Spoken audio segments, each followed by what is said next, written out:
You're listening to Win-Win, an entrepreneurial community with your host, Ben Wolf.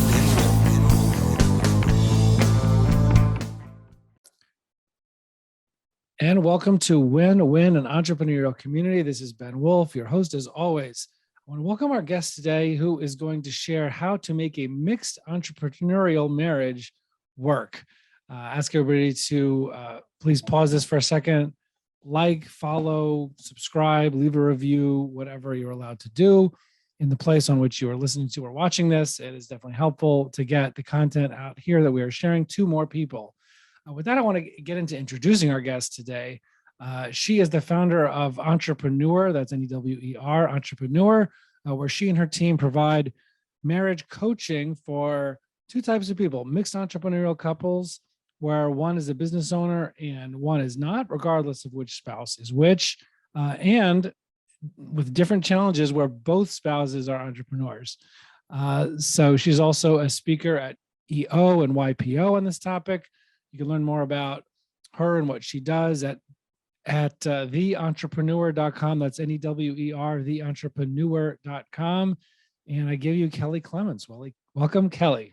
Thank you so much. It's so good to be here. Well, I am happy to have you. A very interesting and novel topic for this audience. And so I guess if you don't mind first starting off with giving us a quick background and context for how you got to be a coach on this, very specific topic. Sure.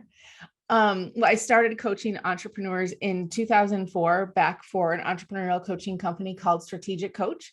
And so Which, back then, by the way, is how we know each other, through Strategic Coach. Yeah, we met in our workshop. And, I was young and naive 25-year-old woman, and I was spending my days in the Strategic Coach workshops with very successful entrepreneurs, listening to the highs and lows of their businesses and the highs and lows of their lives. And I realized very quickly that my clients fell into two camps: those that would count their marriage or their spouse as their greatest asset, and those that didn't. And so I always thought it would be fascinating to be either an entrepreneurial couple or the spouse or partner of an entrepreneur, because I realized what a significant role the spouse or partner played. And so I started back then in 2004, just really realizing the impact of marriage on entrepreneurship. And then as my professional and personal life progressed, I found myself to be, at that time, I was actually a newlywed. So that might've been why I had so much attention on the couple's relationship. And I would come home every day after work, like really excited about what my clients were doing and full of new ideas that me and my then husband could do together. And he was like, "Why isn't this enough? Like, what's wrong with what we're doing?" And fast forward, so that marriage unfortunately ended in divorce. We have two kids together. And in my next relationship, I chose a partner who was very much like me, very ambitious, very dynamic. And we really understood each other at a level that neither one of us had experienced before. So now I was the more supportive partner in the relationship. So I've experienced both sides of that equation, both as the more driven, ambitious one, and then later as the more supportive one. And I know very innately and intimately the dynamics that come with each of those roles in entrepreneurial partnerships. Wow. Well, if you don't mind talking more about that, I want to maybe do one side and then the other, maybe Sure. where the woman is the spouse of the entrepreneur. What are the, unique challenges or ways that presents itself? And what, and the unique challenges where the woman is the entrepreneurial spouse. Because we're not talking about where both is yet, but Sure. where it's one or the other. What are the differences or ways that it presents itself, challenges, problems that people are having in their marriages or lives, where the woman is the entrepreneurial spouse, or the reverse, where she's the supportive or the non-entrepreneurial business owner spouse? Yep. So the dynamic that I work with the most is when the woman is the spouse to the entrepreneur. And what I find there is that, and this is general, obviously every relationship has its own unique dynamics, but generally what I find with women is already we're wired or conditioned to judge our success or our happiness based on how happy and successful the people around us are. And when you put that dynamic on top of an entrepreneurial marriage, what I find most often is that women find themselves losing themselves in the gravitational pull of their partner in the business. And so it starts out as being supportive. And then as years go by, often they find that they feel like a shell of themselves. They don't really know who they are anymore. And they've given so much to their family the business has been the gravitational center of the relationship that they've gotten sucked into, that they have identity loss, passion loss, purpose loss. There's an ambition gap that can build if the entrepreneur typically are very growth oriented. They're always going to workshops, coaches, podcasts, books, all of it to learn and grow. And if their counterpart doesn't have that same exposure, that ambition gap can only widen, which adds its own dynamics.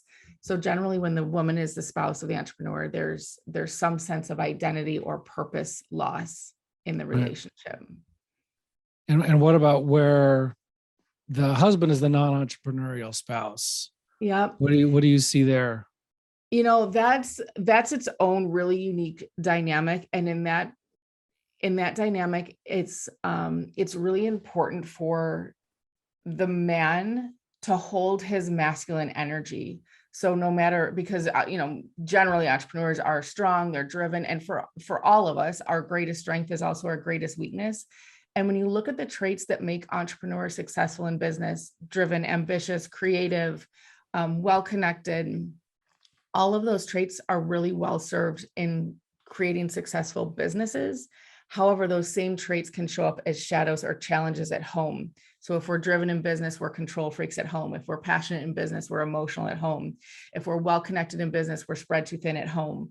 And so when the woman carries that much energy, which is masculine energy, if her partner is not stepping up and holding that masculine energy at home, it's really easy. What do you mean? What do you mean holding it?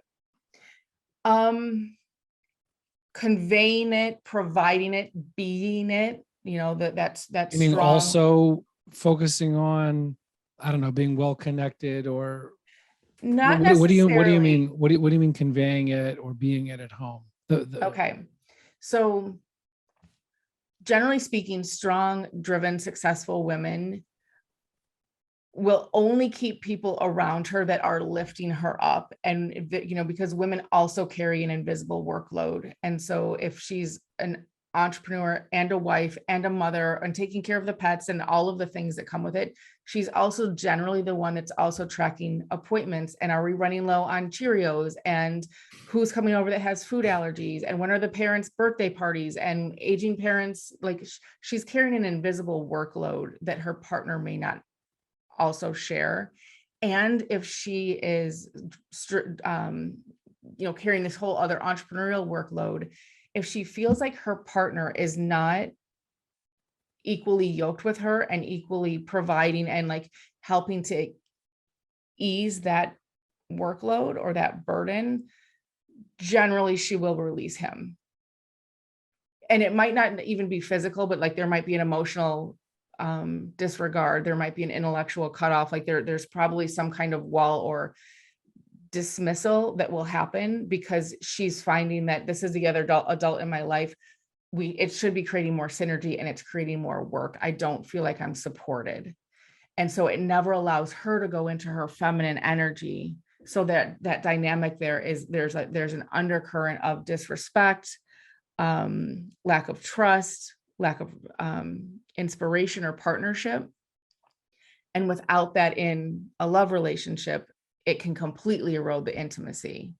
So it's really important for the man or the masculine partner in that relationship to be direct, to help hold structure, to be participating and providing in his own way. Even if he's not financially matched, there's so many other ways that we contribute or provide in our relationship. And so be the initiator, be the initiative, be the owner, protector of swaths of their shared life. Exactly. Holding boundaries is really important for both partners of entrepreneurs, because again, if we're driven in business, we can be really,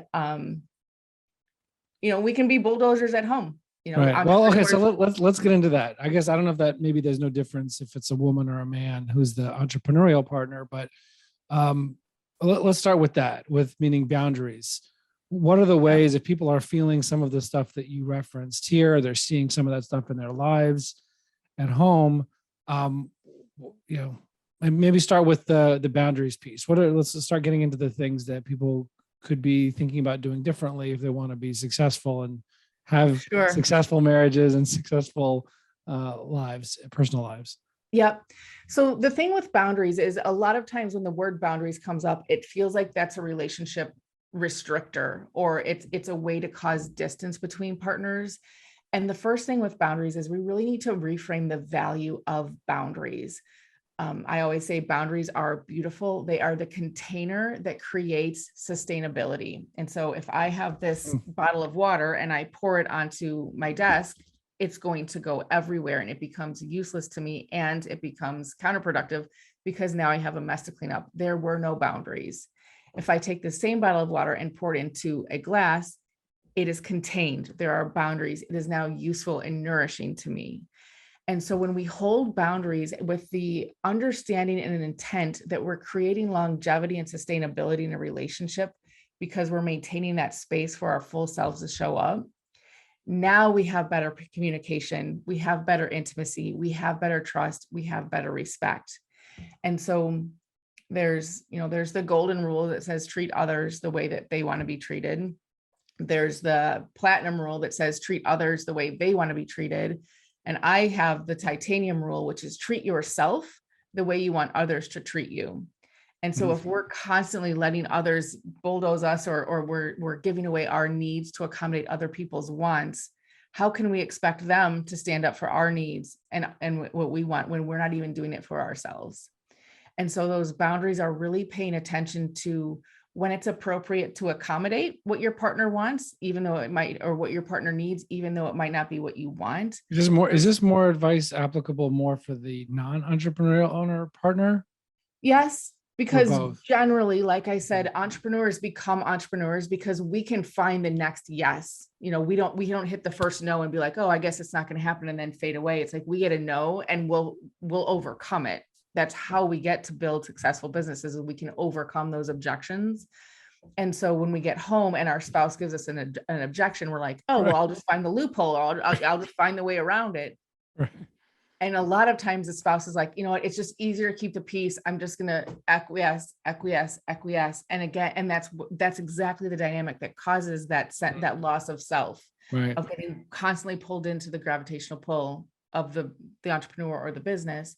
And so I would say boundaries are important for both parties, but it really feels like an underdeveloped muscle in the spouse because often they have chosen peace over sustainability. And so that's why I say when we can make room for for both people to show up as their full selves, it takes two happy, healthy, fulfilled people to create a happy, healthy, fulfilling relationship. Right. So if one partner is not one of those, we're never going to achieve the dynamics of a thriving relationship when one partner feels like a shell of their former self. Right. And is there a place for that, or how boundaries, and let's say for the entrepreneurial partner, what are some of the, what are one or two of the main things that people need to be thinking about to make their relationships more successful? I think if entrepreneurs have the awareness of when their traits are working for them and when they're working against them, that's often the first step of realizing like, oh, I do this one thing in business and it serves me really well, but I can see where that would be counterproductive at home. And I think presence is one of the highest requests I get from the partners, is like, I just want presence. Because even if he's physically there or she's physically there, I see the glances down at the phone all the time, or any call that comes in at any hour they're taking.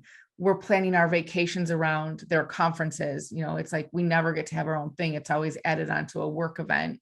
And so I think if the entrepreneur, when they're home, can be present, calm, connected, and that's eye contact, it's it's that my favorite is the 6-second hug. When you think about an entrepreneur coming home from work and the spouse has been home, if there's kids or pets, or they're coming home from their own job, that's worlds colliding. And so just finding each other in the house at the end of the day and holding, a 6-second hug just helps sync up the nervous systems, and it establishes that sense of partnership. Planning vacations based on family priorities and not what the business can accommodate. Not necessarily to the detriment of business, but it's okay to say, this is the week that we're going to take a vacation, regardless of where the conferences is or what else is happening. Because those are the small things that communicate to the family that the business always doesn't get the best of me and you get the rest of me. There are times when we can orbit the business around the family, which is a lot of the reason why most of us get into entrepreneurship, is we want time freedom. But over time, we actually lose it. And so, reclaiming that sense of time freedom of, here's when we're taking vacation, the business can figure out how to operate around it. Right. Now, I don't want to rush you into it, so you can answer this when we have a minute. But if you could think of a story or an example of maybe one of your clients or clients of your organization, and kind of what the situation was before, what you or your team member coached them, and then what happened. Yeah, there's hundreds. Let me I can ask you another question. In the meantime, you can think about it in the background. Or you can take a second. What's the best, hold on, let me think about.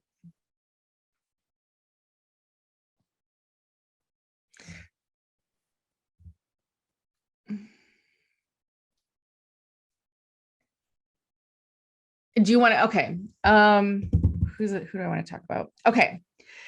I think after the pandemic, when most couples were forced to spend so much time together, and then, as we've come back into the place where everyone's going back to work, the couple that comes to mind is the most, I would guess, cliche or standard is, do you want me to use names or? No, you could just say something about them, not that name. Okay. They come to me, and there was an uptick of fighting. They during the pandemic or after it ended, or after things got closer to normal.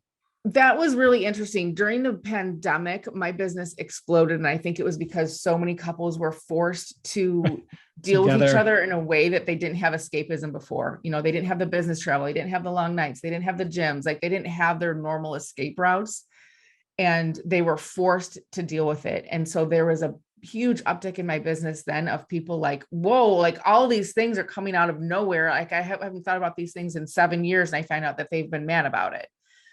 And so there was a lot of cleanup that was happening during the pandemic. But then as we transitioned out of the pandemic and people started getting back into their normal lives, then the conversation shifted from, it was so nice to have them at home, and now they're gone again. And it's like, it's like all the old problems have come back up of not being present. They're always on their phone. The late nights, I feel like I'm doing this alone. We have this big life, and I feel like I'm just running all the kids and all the household things, and the vacation. I was like, I feel like it's all on my plate, and now I'm missing my partner. And the remedy has been making sure that you get a sense of play back into the relationship. Play is the place where we create carefree timelessness, which is where love grows. And a lot of times when entrepreneurs talk about taking time off from work and they're at home, they're like, it kind of sucks. I've got this long honey-do list, or I'm running the kids all over the place, or my spouse is like, oh, good, you're home, I'm out. I'm going to go have a spa day or go out with my friends because I never get a break. And I'd just rather be at work. And so establishing a really strong sense of play and fun and enjoyment in our free times helps entrepreneurs be more present at home. And so transitioning out of the pandemic, there was a lot of focus on taking advantage of the world being open again and going out and doing things together, like rediscovering who you guys are together through that dating relationship. Mm-hmm. Always working on the compliment to criticism ratio. for all relationships, and this is not just entrepreneurs, generally the things that we fall in love with in our partner early on become the very things that become really frustrating later on in the relationship. And so what starts out as a lot of praise and affirmation turns into criticism. And so really making sure that both couples are focusing on their compliment to criticism ratio is huge. And then making sure that both people have some sense of purpose, and purpose does not always equal profession. Purpose can be how we're making others around us feel. It can be how we're showing up for our families. It can be how we're taking care of ourselves, what we're discovering about ourselves or the world. And so having both people have their own identities and sense of purpose. And, really, again, shoring up the masculine energy of provision, protection, and pursuit. When we have those things coming back online, when we have those 6 factors, play, praise, purpose, provision, protection, and pursuit, that creates a beautiful synergy. That creates the kind of energy where the relationship becomes the gravitational pull, and the business and the kids circulate around that. How do you help spouses of the entrepreneur find that purpose and sense of self again? Like if they've already lost it or feel like they've lost it. Yep. It's hard for me to try to get my head around how to refine that. Yeah. How do you help people refine that purpose or identity? It's a word that drives most entrepreneurs nuts, and I can see their light die, start to fade when I say it, because it's been a frustration for them. But I tell the spouse to start dabbling. And a lot of time that's been the frustration, because it's she starts this and then doesn't finish. And I'll get to the reason why a lot of time that happens later. But purpose, I think as entrepreneurs, we've all been in the workshop where it's you fill in the elevator speech of how this is what your purpose is, and there's formulas. And the fact is that for most people, that's not the way that they find their purpose. When I talk to women about reconnecting with their purpose, again, purpose is not necessarily a profession. It doesn't always have to be a professional pursuit. But I coach them to work towards the thing that puts a lump in the throat or a tear in their eye, that when they can get to that emotional center. And a lot of times purpose is one of the things that we really seal off from the rest of the world, because it is so vulnerable, right? If we get rejected in our purpose, it can get to the point of if my purpose isn't right, what am I here for? And so they can shut it away. And so a lot of times it's peeling the onion of getting back to that place that really makes them feel alive, that makes them feel bulletproof, that makes them feel peaceful and playful and relaxed, that it gets them to that emotional center of, I can't believe I get to do this work. And, a lot of times they'll start to get close to their purpose.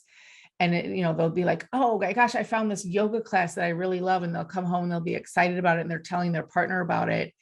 And the response from the partner, the entrepreneur, is oh my gosh, you should get certified. And then we can open your own yoga studio. And then we'll have our own supplements, and we can scale it, and we can have locations all over. And it's no, I just want my yoga class. And so they shut down and find something else, because they don't want to deal with always having to monetize their passion or their purpose. Entrepreneurship isn't for everybody, and that's okay. And when we start to project or insinuate that it is for everybody, we lose ourselves. I experienced that in my first marriage. It's no fun not being good enough in what you're here to do. And if you're not here to run a business, why would we try and put somebody on that path? We know how hard that is. Unless that's something that's in you, it can be a really miserable path to put somebody on that. And so the work there for the entrepreneur is just to support all of the hobbies that they're experimentation. That's what I'm hearing. Yep. Yeah. Curiosity. That's how you find it. You're not just totally. You're not just going to know what it is. Right. And actually a fun story about that is I was working with a couple in the NFL, and he was transitioning out of the NFL and looking for his next career. And he's I've gotten to wear gym shorts to work every day, play with my friends, hang out in the locker room, make a ton of money. And now I'm I'm going to put on a suit and make $100,000 a year as a real estate agent. What am I doing? So I originally started working with him to find his purpose. And his wife was pregnant at the time. And she was like, I have purpose envy. Like he's all like everything he does from the time he wakes up in the morning, the way he makes his nutritional shakes and his workouts, like everything is lined up for this purpose. And I don't have that. And I get jealous sometimes that he has this pursuit and I don't. And so I started working with her as well. And she was like, I just don't know what it is. And I said, just start saying yes to everything. Like, obviously you haven't found it yet. So just start saying yes to everything. And a couple of weeks later, she's like, I'm so mad at you. I said, why? And she said, one of my friends started selling a beauty counter, which is multi-level marketing, network marketing product. And she asked me if I wanted to sell. And the only thing I heard was you saying, just say yes. And so I said, yes. Jim Carrey movie. Yes, ma'am. Totally. And so she started selling beauty counter. It's cosmetics. And a couple years, actually probably within the first 18 months, she was in like the top 5% of the company. Within 2 years after that, she was lobbying Congress. She's now like one of their leaders. She met her goal of being able to retire her husband. So, wow. And she loves it. She's passionate about it. But in the beginning, she was like, I don't want to do this. But she just said yes. And it unfolded into this great career and this passion project for her. She's like into all kinds of toxic chemicals and toys. And she's my go-to on references for what's healthy and what's toxic. Right. And she came from an interior design background. So whoever would have thought that she would have ended up selling cosmetics. Right. And that's a function of just saying yes. That's funny. Yeah, that's a great story. Wow. The I guess last question, probably not time to talk too much about it, but where both spouses have businesses. Yeah. What does that look like? What do people need to watch out for? So that's a couple of things. First, making sure that you have your relationship set up as a three-legged race model. So yours, mine, and ours, and being really, really clear about what's yours and what's mine. Because it's, when you think about the entrepreneurial type, if two people have their own business, these are two strong, ambitious, driven people. And in a personal relationship, that requires accommodation. It requires yielding. It requires give and take, which strong, driven, ambitious people aren't always necessarily naturally skilled at. And so it's really important here to have separate boundaries. Like that's your outside leg in the three-legged race model. I might think that you're making a big mistake in your business, but I trust you and respect you enough to know that you know your business better than me. So I'll offer guidance or suggestion if you ask. And if you don't take it, it's not going to cause hard feelings, because the same might be true over here. There's an instinct in entrepreneurs that don't always translate to their teams or their partners. So respecting one another's instincts in their own business, offering advice when asked, and being completely okay if they don't follow the advice, and not getting into past casting of, I told you should have done that. We never would have been here if you did that. There's inherent trust and respect that's necessary there. And the other thing, when I have two strong, driven people, is to remember that it's not always greener on the other side. Because a lot of times if I ask, like, okay, if your partner was not driven and they did not have their own business and they couldn't share this entrepreneurial journey with you, and they were a stay-at-home spouse or a 9-to-5 employee, would you still feel as fulfilled? And most often it's no. It's like, this is just what comes with the territory. This is, if you want this level of synergy and this level of freedom, this level of connection, because they innately understand that entrepreneurial journey with you, this is just what comes with the territory. Right. So it's a matter of perspective as well. Right. That's great stuff. I love this. It's a great topic. And I'm also thinking about, we have in my fractional integrator COO firm, we have a number of clients that are married couples, both in the same business, not in their own businesses. So we don't even have time to get into that, which is a whole nother area, I'm sure. But yeah, no, it's extremely interesting, helpful. I really appreciate this. I hope both spouses of entrepreneurs, and more likely the entrepreneurs themselves, maybe they'll share it, but we'll hear this. Super helpful. People can find out more again about what you do and you and your team do at theentrepreneur.com, NEWER, theentrepreneur.com. And Kelly, just really, really appreciate you making the time to talk with us today. Thank you. It's been my pleasure. Thank you so much. My pleasure. And we'll see everybody else on the other side. You're listening to Win-Win, an entrepreneurial community with your host, Ben Wolf.